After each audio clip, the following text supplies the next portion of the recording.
guys, magluluto tayo ng malunggay pandesal. So, pink yung malunggay pandesal natin. At may mini bites din tayo.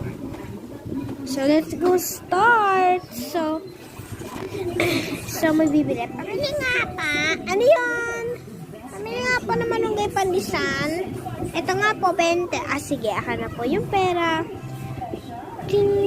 Pagtapos guys, kukunin na natin muna dito 4 na pandesal. Iluluto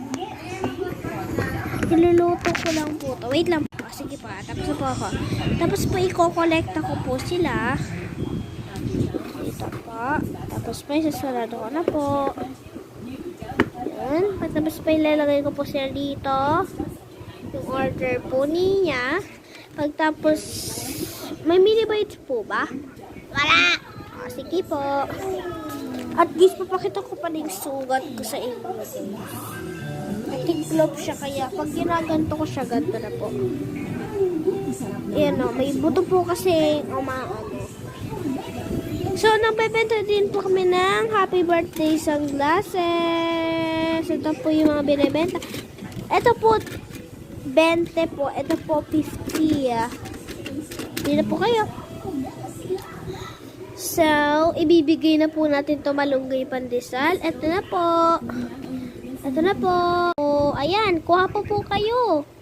Ayan po, mauubos na po. Kuhanin niyo po yung iba para po mabusog po kayo at masarapan po sa mga pagkain. Sige na po. Isa na lang po to. Ito na po. Sige po, bye-bye po. Thank you po sa pagbibili.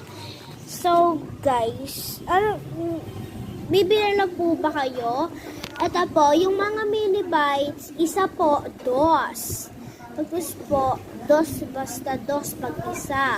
Basta bilangin nyo na lang po kung ilan po gusto nyo. Marami po kaming mini bites.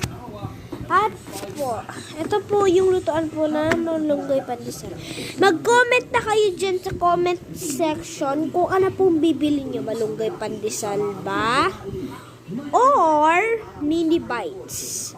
So, ngayon magpapadesisyon tayo kung sino mananalo dito sa may and papakita ko lang yung likod. Papakita lang ito. Wait lang guys. Ito po siya, pagkita nyo, pag bibili po kayo. Ito po yung generator. Tapos po, ito po yung bites. Bye-bye po. Comment na lang po kayo.